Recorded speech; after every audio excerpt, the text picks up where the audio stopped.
আমার জীবনের সবচেয়ে আশ্চর্য লাগে, আহারে একটা ছেলের 18 বছর বয়স, এক ওয়াক্ত নামাজ পড়ে না, সারাদিন মোবাইল, চুলের বাহার, সারাদিন বন্ধুদের আড্ডায় শেষ। একটা মা, আপন মা, বাপ, আত্মীয় স্বজন, পাড়া পড়শি কেউ তারে কদ্দুর ডাকে না।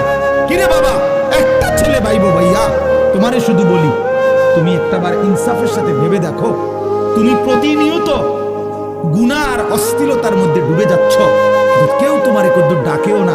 কিরে বাবা, তুই এরম করস কা? আরে তোর কি আল্লাহ নাই, আখেরাত নাই? তোর কি বাবা কবর নাই? কেউ তারে কদ্দুর মনে করায় না। এমন অভিশপ্ত হইল কেন? ওরে কেউ ডাকে না, আপন মাও আপন সন্তানকে ডাকে না, বাবাও ডাকতেছে না, কেউ তারে ফিরাচ্ছে না। তোমারে সবাই ছেড়ে দিছে কেন বাবা?